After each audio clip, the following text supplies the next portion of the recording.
Pam Bondi had planned everything that day in the Senate hearing to humiliate Jasmine Crockett. With her devastating words, "You don't belong here," she would silence her, halt her career advancement, and remind everyone in Washington who really held power. But there was one thing she hadn't calculated: the Florida Department of Justice files that Jasmine carried in her briefcase. What started as a routine confirmation hearing exploded into the most shocking political downfall in modern Senate history. When Jasmine finally responded to that insult, her words didn't just destroy Bondi's nomination, they exposed a corruption network that had operated in the shadows for over a decade. Stay with us. This is a story worth every second of your time. The Hart Senate office building buzzed with the kind of energy that only accompanies high-stakes political theater. It was March 8th, and the Senate Judiciary Committee was convening to consider Pam Bondi's nomination for a senior position in the Department of Justice. The nomination had been controversial from the start. Critics questioned whether Bondi's record as Florida's Attorney General made her suitable for federal service, while supporters praised her tough-on-crime stance and legal experience. Pam Bondi sat at the witness table, looking every inch the polished political operator she had become. At 58, she possessed the kind of commanding presence that had made her a formidable figure in Florida politics for over a decade. Her platinum blonde hair was styled to perfection, her navy blue suit was expertly tailored, and her jewelry, understated but expensive, caught the light from the committee room's chandeliers. But it was her eyes that told the real story. They held the cold calculation of someone who had spent years navigating treacherous political waters, who had learned to survive by being smarter, tougher, and more ruthless than her opponents. She had faced difficult confirmations before, weathered scandals that might have destroyed lesser politicians, and emerged stronger each time. Today, she was confident, would be no different. Behind her sat a phalanx of supporters, former colleagues from the Florida Attorney General's office, political allies who had flown in from Tallahassee, and high-powered Washington lawyers who specialized in shepherding nominees through the confirmation process. They formed a wall of institutional support that seemed impenetrable. On the committee dais, Republican senators smiled warmly at Bondi, asking softball questions that allowed her to recite her prepared talking points about law enforcement, public safety, and her commitment to serving the American people. The Democrats were more skeptical, pressing her on controversial decisions she had made as Florida's top law enforcement officer. But even their questions seemed routine, predictable. And then there was Jasmine Crockett. Jasmine sat at the far end of the Democratic side of the dais, quietly taking notes as her colleagues questioned Bondi. She had been appointed to the Judiciary Committee only 6 months earlier, and many of the Washington establishment still saw her as a newcomer who hadn't yet learned the unspoken rules of Senate decorum. They had no idea what she was carrying in the leather briefcase at her feet. For 3 weeks, ever since Bondi's nomination had been announced, Jasmine had been conducting her own investigation. She had reached out to former prosecutors who had worked under Bondi in Florida, spoken with civil rights attorneys who had faced off against Bondi's office in court, and most importantly, made contact with whistleblowers who had tried for years to expose corruption in the Florida Department of Justice. What she had discovered was a pattern of behavior that went far beyond the political controversies that had followed Bondi throughout her career. The documents in Jasmine's briefcase told a story of systematic abuse of power, selective prosecution based on political considerations, and financial relationships that crossed clear ethical lines. But Jasmine had been careful. She knew that in Washington, timing was everything. She had sat through 2 days of hearings, listening to Bondi field questions with practiced ease, waiting for the right moment to strike. She needed Bondi to feel confident, comfortable, perhaps even overconfident. She needed Bondi to make a mistake. As the hearing entered its 3rd day, Pam Bondi's confidence had only grown. The Republican senators continued to lob her easy questions that allowed her to showcase her credentials and experience. The Democratic questions, while tougher, hadn't touched on anything she hadn't prepared for extensively with her confirmation team. She had handled questions about her decision to join a lawsuit challenging the Affordable Care Act. She had defended her office's record on civil rights prosecutions. She had even navigated questions about her relationship with various political donors and her post-government lobbying activities. By all accounts, She was sailing toward confirmation. It was during the afternoon session of the third day that Bondi made her first tactical error. Senator Elizabeth Warren had been pressing her on her office's handling of a case involving predatory lending practices that had disproportionately affected minority communities in Florida. "Ms. Bondi," Warren said, her voice sharp with disapproval, "your office had clear evidence that these lending practices were targeting vulnerable communities, yet you chose not to pursue criminal charges. Can you explain that decision to the families who lost their homes?" Bondi's response was smooth, practiced. "Senator Warren, my office always followed the evidence and the law. We pursued cases where we believed we could achieve successful prosecutions that would serve the interests of justice." It was a perfectly crafted non-answer, the kind of bureaucratic language that nominees use to deflect difficult questions without actually addressing them. But then Warren pressed harder. "But the evidence suggests that your office made these decisions based not on the strength of the cases, but on the political connections of the defendants. Isn't it true that several of these lending companies had made significant contributions to political causes you supported?" That's when Bondi's mask slipped, just for a moment. Her jaw tightened, her eyes flashed with irritation, and her voice took on an edge that hadn't been there before. "Senator Warren, I find it deeply disappointing that you would question my integrity based on unfounded conspiracy theories. My record speaks for itself, and I will not sit here and allow my reputation to be maligned by innuendo and speculation." The room fell silent. Bondi had just violated one of the cardinal rules of confirmation hearings. Never show anger, never attack the senators, always maintain the facade of respectful deference, even when being grilled. But it was what happened next that sealed her fate. Warren, taken aback by the sudden hostility in Bondi's voice, paused to gather her thoughts. Into that brief silence, Jasmine Crockett spoke for the first time in 3 days of hearings. "Ms. Bondi," Jasmine said, her voice calm and measured, "I'd like to follow up on Senator Warren's line of questioning. I have some documents here that might help clarify your decision-making process during your time as Florida's Attorney General." Bondi turned to look at Jasmine, and for the first time since the hearings began, her composure cracked completely. She had been expecting attacks from Warren, from Bernie Sanders, from the other Democratic senators whose opposition to her nomination was well known. But Jasmine Crockett was supposed to be different. She was new, inexperienced, still learning the ropes. Bondi's team had assured her that Jasmine was unlikely to pose any serious threat during the confirmation process. Looking at Jasmine now, seeing the quiet confidence in her posture and the manila folders arranged neatly in front of her, Bondi realized she had been catastrophically wrong. "I'm not sure what documents you're referring to, Congresswoman," Bondi said, trying to regain her composure.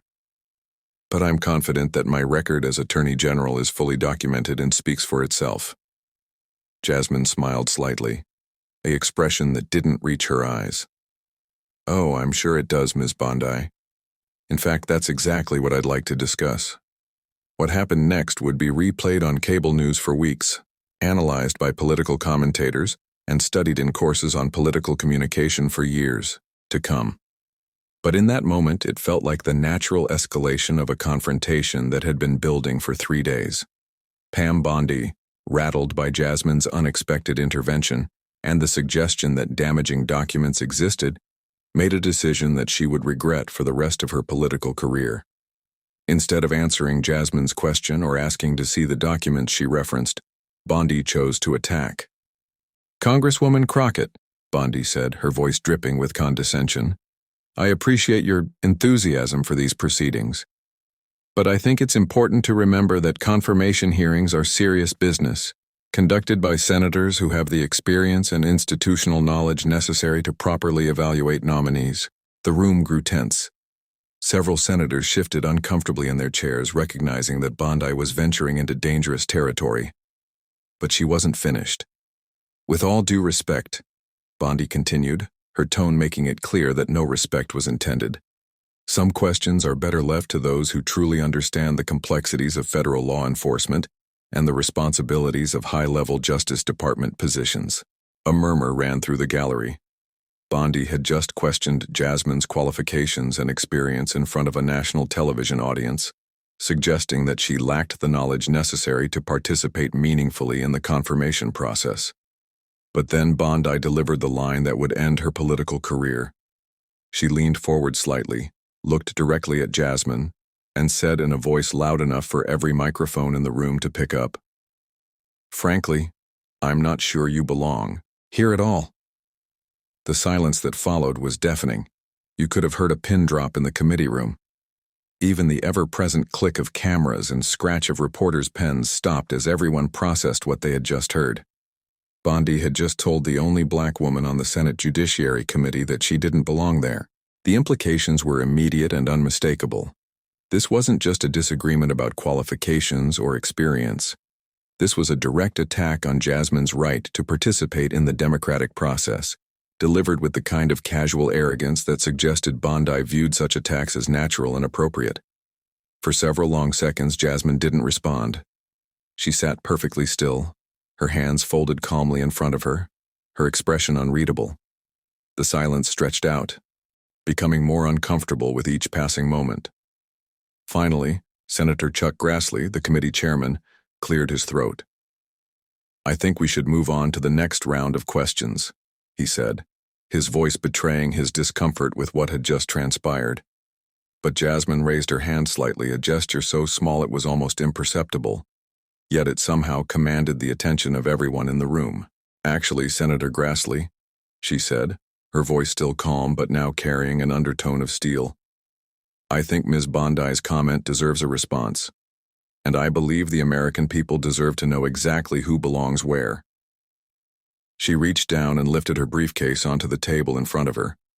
The simple gesture somehow felt loaded with significance, as if she were drawing a weapon that had been hidden in plain sight. "Ms. Bondi," Jasmine said, never breaking eye contact, "you're absolutely right.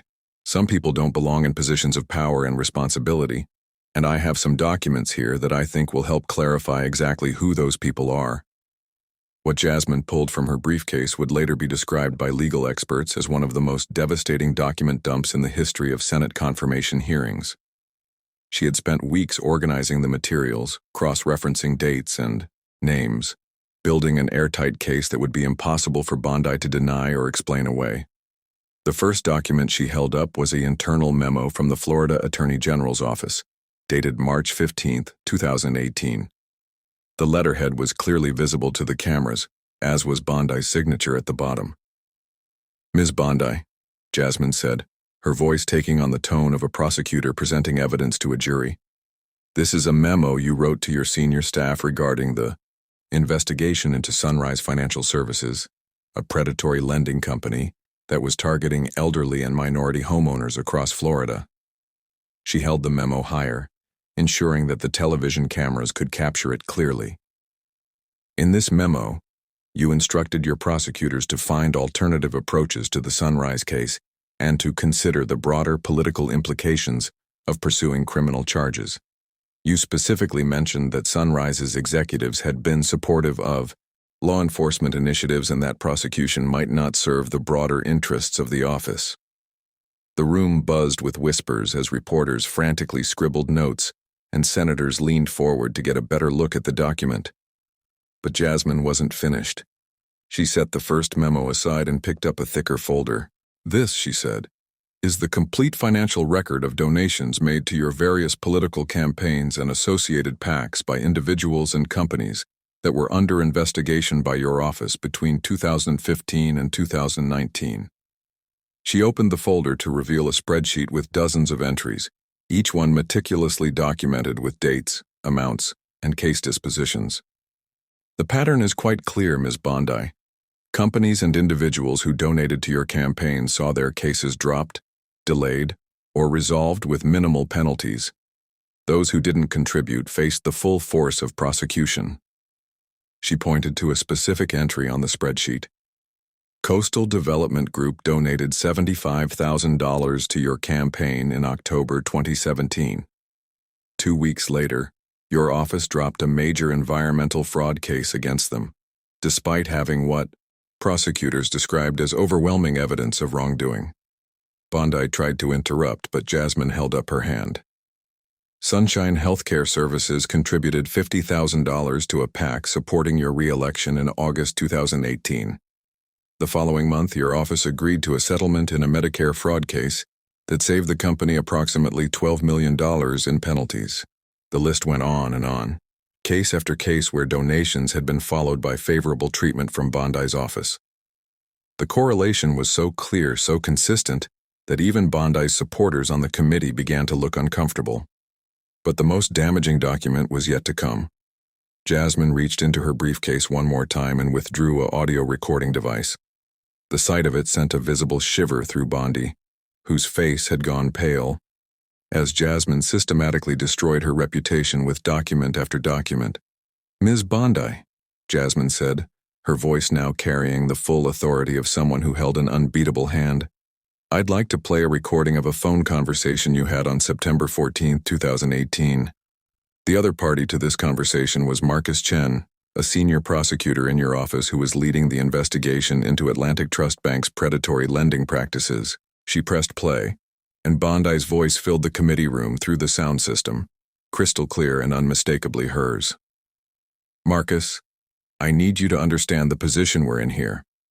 Atlantic Trust has been a major supporter of law enforcement initiatives across the state.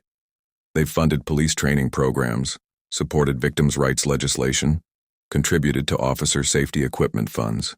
The prosecutor's voice responded, "I understand that, General, but the evidence in this case is overwhelming.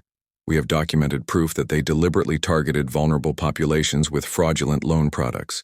We're talking about thousands of families who lost their homes." Bondi's voice came back, and this time there was no mistaking the political calculation in her tone. "I'm not saying we ignore the evidence, Marcus. I'm saying we need to be strategic about how we proceed. Sometimes the greater good requires us to consider factors beyond just the legal merits of a case." The prosecutor pressed back. "Ma'am, with respect, that sounds like you're asking me to consider political factors in making prosecution decisions." There was a pause in the recording, and when Bondi spoke again, her voice was cold and final. "Marcus, I'm not asking you to consider anything. I'm telling you how this case is going to be handled. Atlantic Trust will receive a settlement offer that reflects the realities of the situation. If you're not comfortable with that, perhaps you should consider whether this office is the right fit for your career goals." The recording ended, and the committee room fell into stunned silence. The conversation had been devastating not just because it showed Bondi making prosecution decisions based on political considerations, but because of the implicit threat she had made against a prosecutor who was simply trying to do his job. Jasmine let the silence stretch for a long moment before speaking again. "Mr. Chen was forced to resign from your office 6 weeks after this conversation, Ms. Bondi. Atlantic Trust Bank ultimately paid a settlement of $2.3 million, approximately 5% of what prosecutors had originally sought. The bank continued to operate its predatory lending programs until federal regulators finally stepped in 2 years later." She looked directly at Bondi, who was now staring down at the table in front of her, unable to meet Jasmine's gaze. "You asked me whether I belong here, Ms. Bondi. Let me ask you a question in return. Do you believe that someone who used the power of public office to protect political donors from prosecution belongs in the United States Department of Justice?" Pam Bondi's legal team had prepared her for tough questions, hostile senators, and media scrutiny. But nothing had prepared her for this systematic dismantling of her record, with evidence she didn't even know existed. She tried to regain her composure, drawing on decades of political experience to find some way to respond to the devastating evidence Jasmine had presented. "Congresswoman Crockett," she began, her voice shaky but still attempting to project authority, "these documents and recordings have been cherry-picked and taken out of context. They don't reflect the full picture of my service as Attorney General." It was a weak response, and everyone in the room knew it. When someone has just played a recording of you explicitly discussing political considerations in prosecution decisions, claiming the evidence is out of context doesn't carry much weight. But Bondi pressed on, perhaps hoping that if she could create enough doubt, enough confusion, she could survive the moment. "The decisions made by my office were always based on legal considerations and the best interests of the people of Florida. Any suggestion otherwise is simply false and represents a fundamental misunderstanding of how complex prosecutorial decisions are made." Jasmine let her finish, then calmly reached for another document. Ms. Bondi, this is the resignation letter written by Sarah Martinez, who served as your Deputy Attorney General for Criminal Prosecutions from 2016 to 2019. She submitted this letter to the Florida Governor's office when she left your administration. Jasmine began reading directly from the letter. I can no longer serve in an office where prosecution decisions are routinely influenced by political considerations rather than legal merit. The culture of this office has become toxic to the principles of equal justice under law that I swore to uphold. She looked up at Bondi. Ms. Martinez also submitted a detailed report to the Florida Bar Association documenting specific instances where she believed political interference had compromised the integrity of prosecution decisions. That report led to an ethics investigation that was only dropped after you left office. The hits kept coming. Jasmine had assembled a comprehensive record of misconduct that painted a picture of systematic corruption spanning Bondi's entire tenure as Attorney General. There were emails showing her coordinating with political consultants on prosecution decisions, financial records documenting a pattern of pay-to-play schemes, and testimony from multiple former prosecutors who had been pressured to drop cases against political allies. By the time Jasmine finished presenting her evidence, Bondi looked like a defendant at her own trial, rather than a nominee seeking confirmation to a prestigious government position. The reaction from the senators on the Judiciary Committee was immediate and dramatic. Even Republicans who had been supporting Bondi's nomination began distancing themselves from her as the evidence mounted. Senator Lindsey Graham, who had been one of Bondi's strongest advocates, looked visibly shaken as he listened to the recordings and reviewed the documents Jasmine had presented. Ms. Bondi, Graham said, his voice heavy with disappointment. These are very serious allegations. The evidence presented by Congresswoman Crockett suggests a pattern of behavior that would be completely inconsistent with the ethical standards we expect from senior Justice Department officials. On the Democratic side, the reaction was even more forceful. Senator Cory Booker, who had been relatively restrained in his questioning over the previous days, now spoke with barely controlled anger. What we've heard today isn't just about bad judgment or questionable decisions, Booker said. This is about the systematic corruption of prosecutorial authority. This is about using the power of law enforcement as a weapon to protect political allies and punish opponents. But perhaps the most powerful reaction came from Senator Susan Collins, the moderate Republican from Maine, whose vote was often decisive in close confirmation battles. I came into these hearings prepared to support Ms. Bondi's nomination, Collins said, her voice quiet but firm. But the evidence presented today raises fundamental questions about her fitness for any position of public trust, let alone a senior role in federal law enforcement. As senator after senator expressed their concerns, it became clear that Bondi's nomination was not just in trouble, it was dead. The combination of Jasmine's documented evidence and the devastating audio recording had created a political firestorm that no amount of spin or damage control could contain. Within minutes of Jasmine's presentation, clips from the hearing were spreading across social media like wildfire. The audio recording of Bondi pressuring a prosecutor became the most shared political content of the day, racking up millions of views and shares across all platforms. Cable news networks went into overdrive, with legal experts and political analysts trying to explain the significance of what had just transpired. The consensus was unanimous. This was one of the most dramatic and consequential confirmation hearing moments in modern political history. CNN's legal analyst Jeffrey Toobin called it a masterclass in how to destroy a nomination with facts and evidence.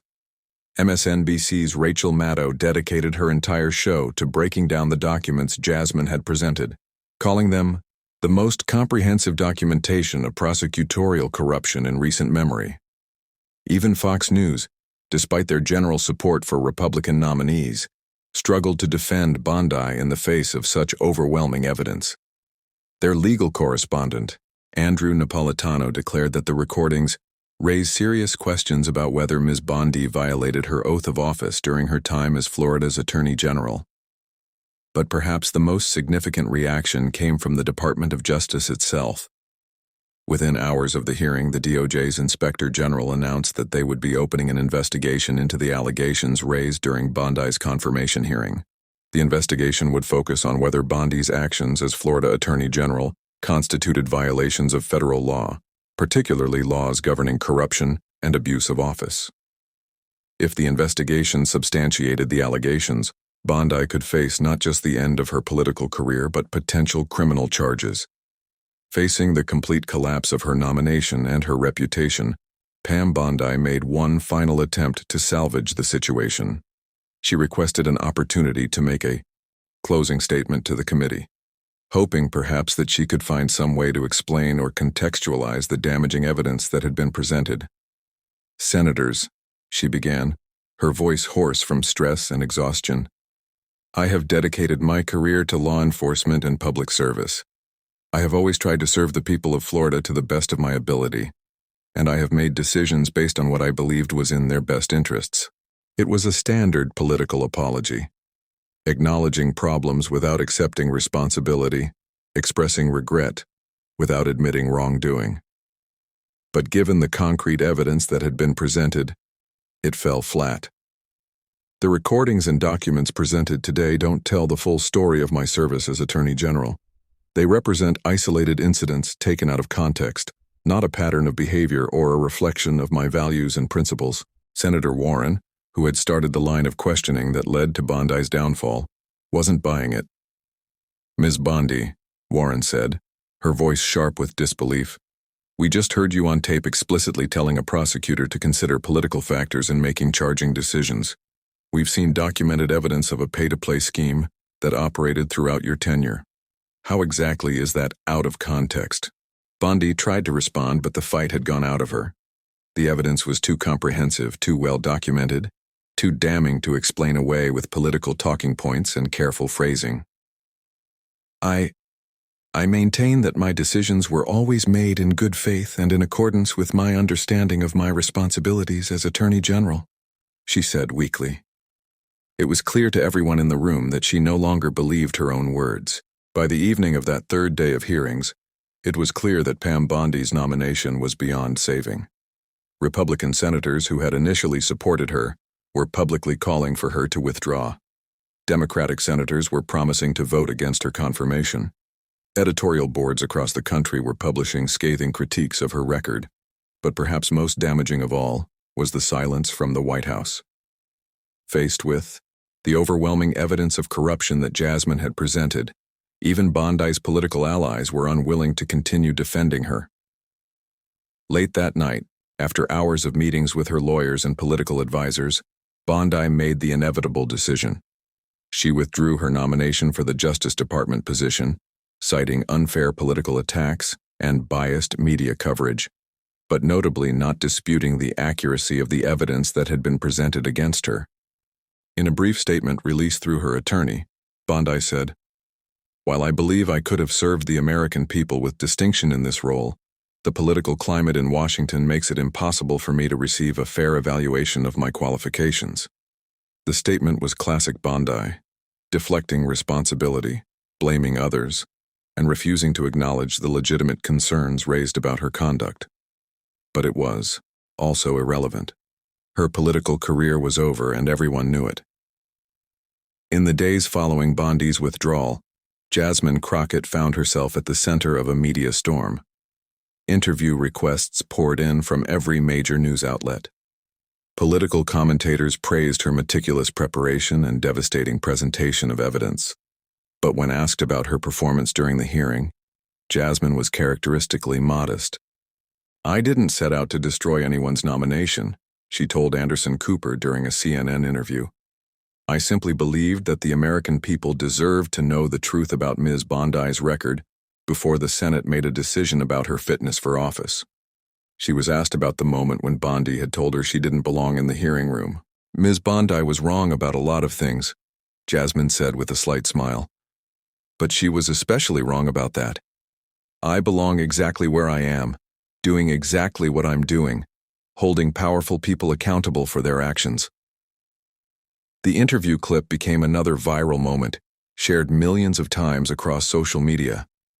But for Jasmine, The real satisfaction came not from the media attention or political praise, but from the knowledge that she had prevented someone unfit for office from gaining a position of significant power and responsibility. The Bondi confirmation hearing had implications that extended far beyond one failed nomination. It demonstrated the power of thorough preparation, meticulous research, and the courage to speak truth to power even in the face of personal attacks. Legal ethics experts began using the hearing as a case study in how prosecutorial discretion can be abused for political purposes. Journalism schools incorporated Jasmine's methodical presentation of evidence into their curricula as an example of how to build an airtight case against corruption. Most importantly, the hearing sent a message to future nominees that their records would be thoroughly scrutinized and that past misconduct could not be hidden or explained away with political spin. The Florida Bar Association reopened its ethics investigation into Bondi's conduct as Attorney General, citing the new evidence that had been presented during the confirmation hearing. Several of the cases that had been dropped or settled under suspicious circumstances were reopened by federal prosecutors. Bondi herself largely disappeared from public life, her lucrative lobbying career and television commentary gigs evaporating in the wake of the scandal. The woman who had once been considered a rising star in Republican politics became a cautionary tale about the dangers of corrupting public office for personal and political gain. The Senate Judiciary Committee hearing room, where it all happened, still hosts confirmation hearings for federal nominees. But visitors often ask tour guides about the day when Congresswoman Jasmine Crockett systematically dismantled a nomination with nothing but evidence and moral clarity. Tour guides tell them about the moment when Pam Bondi made the fatal mistake of telling Jasmine she didn't belong there, not knowing that Jasmine had spent weeks preparing for exactly that kind of attack. They talk about the documents that revealed a pattern of corruption spanning years, and the audio recording that captured a politician explicitly discussing political considerations and prosecution decisions. But they always end their tours with a reminder: democracy depends not just on elections and institutions, but on individuals willing to do the hard work of holding those institutions accountable. The question Bondi had posed, whether Jasmine belonged in that room, had been answered definitively. But it had also raised a more important question. Do people who abuse public office for personal and political gain belong in positions of power and responsibility? The answer, as millions of Americans learned that day, is unequivocally no. The briefcase that Jasmine had carried into the hearing room was empty now, its contents having served their purpose in exposing corruption and preventing an unfit nominee from gaining office. But its impact would be felt for years to come, as a reminder that in America, no one is above accountability, and truth will ultimately prevail over political power. Pam Bondi had planned everything that day to humiliate Jasmine Crockett. Instead, she had provided Jasmine with the perfect opening to expose years of corruption and abuse of office. And in doing so, she had learned a lesson that every politician should remember. When you tell someone they don't belong somewhere, you better make sure you belong there yourself. Because sometimes, the person you're trying to silence is the only one in the room willing to tell the truth. Thank you for watching until this moment and for standing with us on this journey for justice. Your support means everything. Like, subscribe, and turn on notifications so you never miss what's next. And we'd love to hear your thoughts. Leave a comment below and let us know what moved you most in this story. Together, our voices make a difference.